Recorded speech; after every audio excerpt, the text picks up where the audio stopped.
being in a band with 3 other fame-obsessed drug addicts can be as dramatic as going on a coke binge with Amber Heard. When musicians come together, it can be a glorious triumph of brothers creating amazing works of art together, or it can devolve into a chaotic, controlling relationship that may allow you to perform on stage, but behind the scenes treats you like a prison-bottom bitch. We've all heard stories of rock stars and infamous musicians being known for their magnificent feats of douchebaggery, whether it's being manipulative toward fans, or abusive toward their own bandmates, or just simply being a dick. And today we're gonna go over some of the worst offenders as we count down the 12 worst bandmates. These are artists who all have a repeating pattern of this behavior with several examples to their names, so this isn't just a worst crimes list. I already have one of those. So grab a seat and get ready to laugh at some of the biggest narcissists in rock history in this totally non-biased, judgment-free video. Douchebag. So headbang the like button, stage dive on the subscribe button, and windmill the video to your friends. And if you're a fan of the channel, consider becoming a member. Memberships only cost 99 cents a month, and each one really helps me toward my lifelong goal of creating a life-size Godzilla to invade Canada. And now for the 12 worst bandmates. Number 12, Dave Mustaine. I mean, when a band has had more former members than Bonnie Blue's body count, it might be a sign of a prickly captain. Megadeth main man Dave Mustaine has built quite the reputation as heavy metal's grumpy grandpa, from claiming all credit for Metallica's existence, to demanding certain bands be kicked off of lineups, to just his overall pretentiousness that far exceeds his vocal ability. To this day, Megadeth has had 29 former members, some of which leaving on their own and some being fired, giving Megadeth the employee turnaround rate of your local McDonald's. After becoming a hardcore Christian, he has refused to play shows with overtly satanic bands, namely Dissection and Rotting Christ. Unless, of course, it's part of a huge festival like Hellfest that has an entire stage dedicated to satanic bands. They pay enough money, so it's all good there. According to Merciful Fate guitarist Hank Sherman, Mustaine once prevented King Diamond from performing a song with Volbeat when Megadeth were headlining the show, someone Dave used to be a huge fan of. The large number of band firings that make Dave look like he was hosting The Apprentice include very long-time member David Effelson, who became almost as well known for Megadeth as Mustaine himself. This abruptly came to an end in 2021 when Effelson got caught up in a scandalous yet not illegal relationship drama, and Mustaine did not hesitate to fire him immediately without any investigation of the rumors. It should be noted that plenty of fans have stated that they've had pleasant interactions with Mustaine, so his asshole may not overshadow everyone he comes into contact with, but it certainly earns him the number 12 spot on this list. Number 11, Gene Simmons. Gene Simmons is like if Ebenezer Scrooge wore clown paint. His trail of douchebagginess is as massive as his Botox, from claims of sexual harassment to publicly chastising people to their face, such as this poor interviewer in what is possibly the lamest thing I've ever seen. Kiss is K-I-S-S. This does not spell kiss.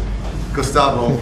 Yeah, I mean, big mistake. So we can wear our stake on t-shirts while you do that, right? no problem with that. What makes? You do whatever you want. Un momento. Yeah, you don't understand. Come on, I do. Come on, do you guys want every journalist wearing Kiss t-shirts while doing Kiss I don't interviews? want them wearing other t-shirts. It's illegal. Why would you? Yeah, you know, but You're at a Kiss concert. It's a Kiss interview. Doesn't show respect. You're in our house. I don't want to be respectful. Disrespectful. Disrespectful. In our house. I'm sorry about that. That's No, it's okay. okay. We have a t-shirt also says, I don't understand. You can wear that. I don't understand why. If you went to a Raiders game, much. you wouldn't wear the other teams. You wear the Raiders. Yeah, Actually, okay, no Kiss t-shirt. Let's go. Go. So we can, do me a favor. Okay. Put your arms through the t-shirt. You look so much better? better. Much better. Okay, let's go. Wow. Well dressed. Back in the day, he tried to trademark the devil horns hand gesture. He sued King Diamond for allegedly impersonating Kiss. He acted like such a narcissistic sleazebag in an interview with NPR once that he tried to prevent it from getting aired. He was banned from Fox News after being inappropriate with the women there. Man, that says a lot. Many radio hosts and podcasters have stories of him being a dick to the men and a creep to the women. He frequently triggers the internet with stupid statements such as rock and roll is dead, not to mention all of the drama with the former Kiss members. All of these lead to his well-known notoriety as a sleazy, slimy business prick who gets paid way too much to sometimes hold a bass on stage. Number 10, Axel Rose. Anytime someone thinks of the stereotypical caricature of the ego-obsessed rock star, they are thinking of Axel Rose. In fact, if you look up douchebag rock star in the dictionary, you'll find a picture of Axl Rose, right next to a picture of Morrissey. He's abruptly quit shows, incited a riot, dived off stage to assault people, sued people for calling him fat, shown up late to concerts so many times it became expected, and the list goes on. In 1991, early into the band's show, Axl dove off stage to attack a fan who was taking pictures. Axl then got back onto the stage just to rage quit, which led the audience into a full-blown riot, resulting in thousands of dollars of damage, multiple injuries, and Axl being arrested for incitement to violence. The following year, 1992, Guns N' Roses are playing with Metallica in Montreal. Metallica playing before Guns N' Roses certainly gave a memorable performance, as early into the set, James Hetfield exploded. Metallica's set came to a sudden, understandable end, paving the way for Axl and the boys to ride in as heroes to save the show for all the rock fans. Yeah, that did not happen. Only a few songs into their set, Axl decided his throat wasn't feeling 100% and said, I'm done, see you later. Reminder that the previous vocalist was just on fire, but sure, Axl needs a nap, whatever. He could have been the hero of the day, you know. We continue the show and, you know, the band plays on and we're here to bring music and he throws this fit. And so we went into the dressing room, you know, and they're acting like nothing happened. Axel's down there with the cigarette holder in one hand and the champagne glass in the other. So my voice is giving me trouble.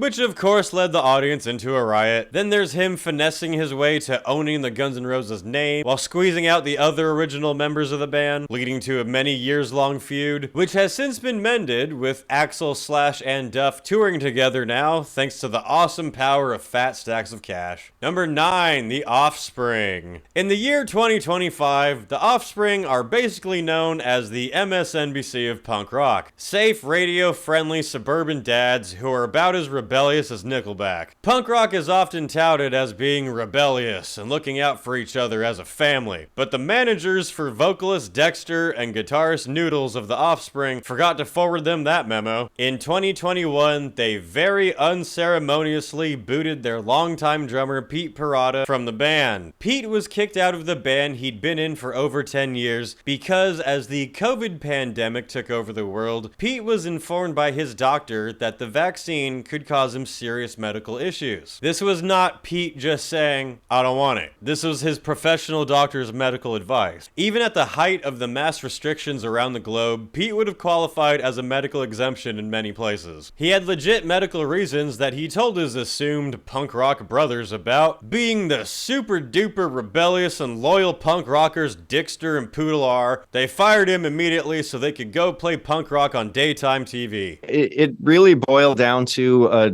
really terrible abusive call that I got from their manager, who, you know, as far as I was concerned, we were trying to work this out, figure out some way to move forward.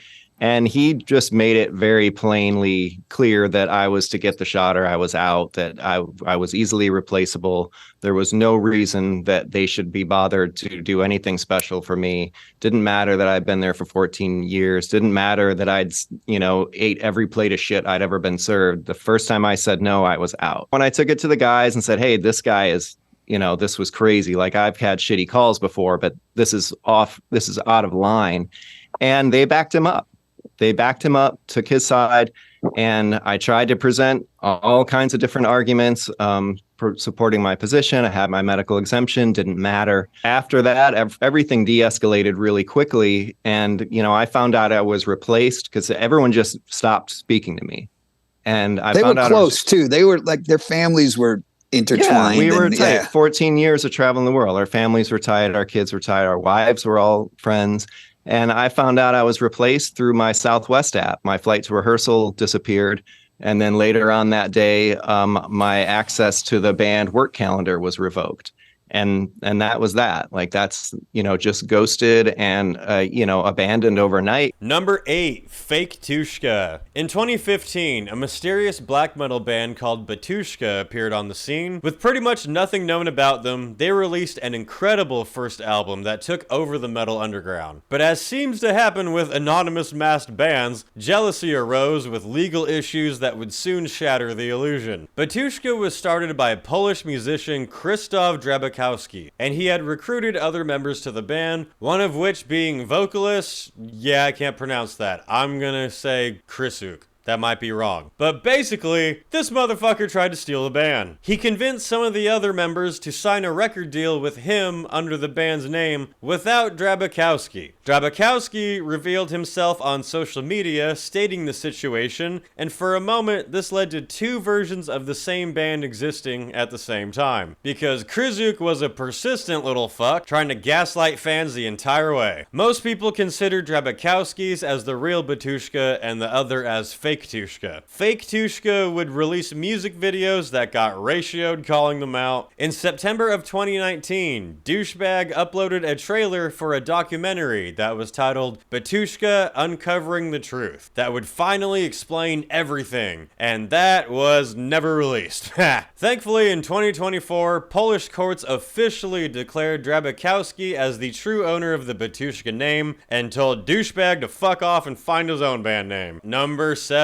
Gel Gunnar guitarist. I've talked about this one a few times recently, but shit, it definitely makes this list. Gel were a hardcore band who were gaining success and climbing their way up the circuit, and out of nowhere, like a fucking backdraft, it all suddenly exploded. Right on the heels of a big tour opening for Volbeat, the band announced via social media that they were immediately breaking up for one of the most bizarre reasons ever heard. It turns out their dumbass guitarist Anthony Webster had, quote, stolen tens of thousands of dollars from us. He spent it on his own rent, personal food orders, and really whatever else he wanted to. Oh yeah, he also spent it on a truly unbelievable number of OnlyFans purchases and mysterious Cash App transactions. He posted nude images of band members on Reddit for the world to see. Yep, just casually, for who knows what purpose. Let that one really sink in. He did that all while still in the band with us too, by the way. Luckily, he's truly terrible at covering up his tracks, so we have the receipts to prove that one too. Imagine destroying your promising up-and-coming career as a hardcore musician because you have the sexual maturity of a school shooter. Man, don't let that guy anywhere near your tour bus. Number 6, Richie Blackmore. One of the originators of the pretentious douche nozzle rock star was Richie Blackmore, the legendary guitarist for bands Deep Purple and Rainbow, who is historic not only for his contributions to rock music, but because he was a massive asshole. He'd fire band members simply because he got bored of them. He restricted other members' actions because he was so anal about the band's image, preventing vocalist Glenn Hughes from doing a collab with David Bowie. He'd provoke band members during concerts over petty bullshit and start fights in front of the audience. He enjoyed pulling pranks on people, such as pulling fire extinguishers in restaurants and shipping passed out band members to Iceland. Richie Blackmore was notorious, right, for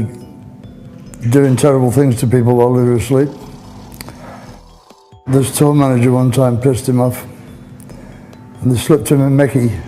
Slipping someone a Mickey, a slang term for giving someone a drink laced with drugs without their prior knowledge or consent. Right?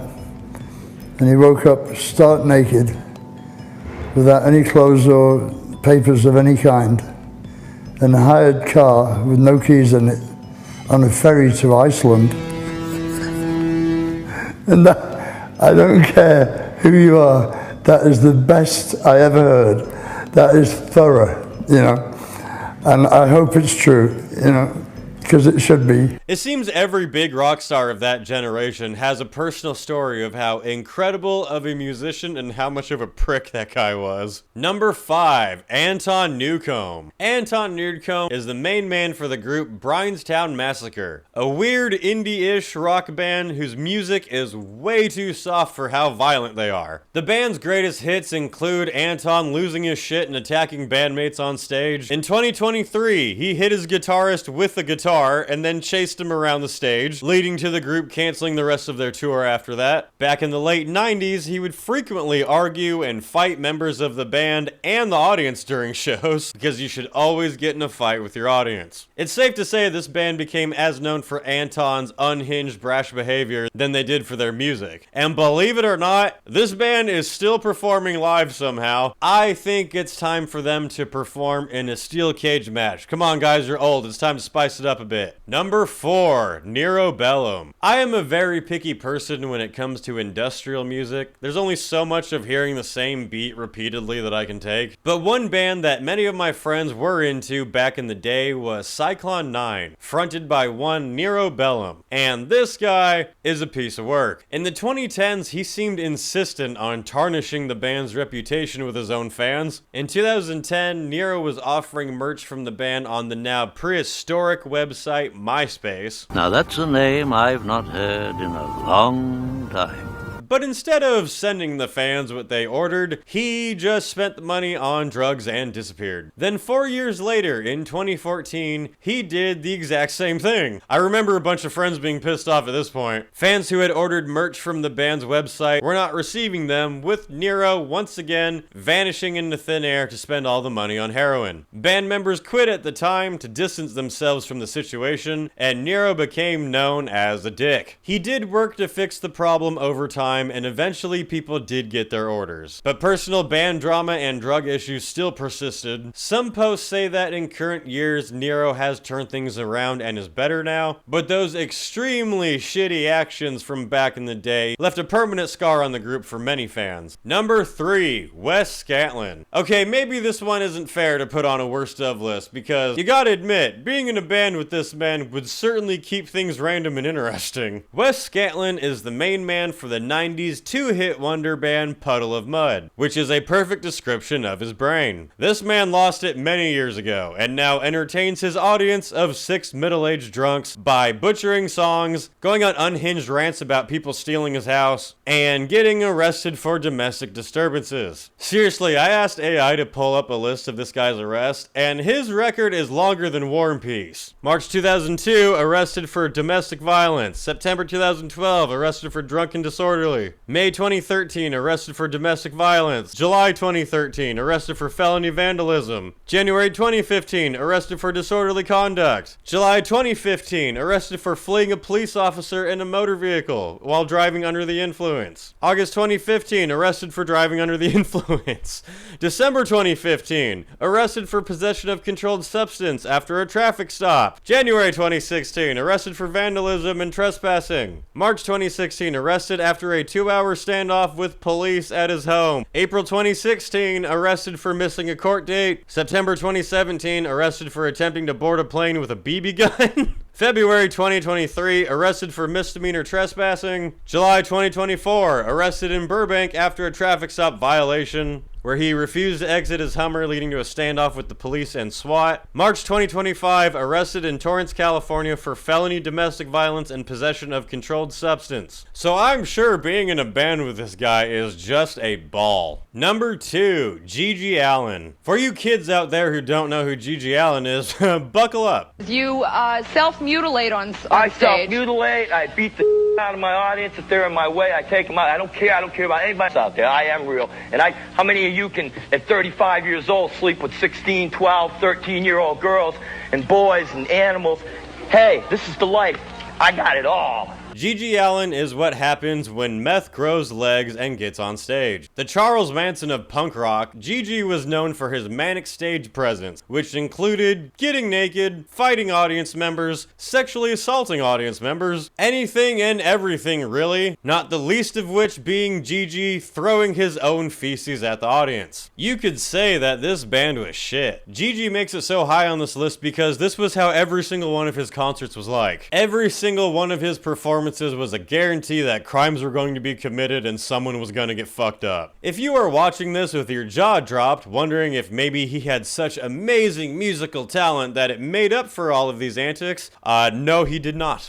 And now for the worst bandmate of all time, the worst artist to be in a band with. Number 1, Tim Lambesis. Oh, Tim, often popping up on this channel, but hey, how does he not take the top place on this list? This man has blown his band apart twice due to his manipulation, gaslighting, and abuse. The first instance everyone knows about. Tim tried to have his first wife taken out, but he was arrested, served just a little bit of time in jail, and then was released. The band had split up, but once Tim got released and started crying in front of cameras without taking any responsibility, the band reformed, only to very quickly unreform. Whoopsie daisy. Then last year it was revealed that his new band members had also all suddenly quit because it became clear that Tim was still acting like an unhinged retard. The band discovered that Tim was being abusive with his current wife. Yes, he got married after the first one. Tim tried to get the members to sign NDAs and threatened them with lawsuits if they revealed the truth. He then made completely fake reasons why the entire band had quit on him. His new wife had initially denied any abuse was taking place and that these were just baseless rumors.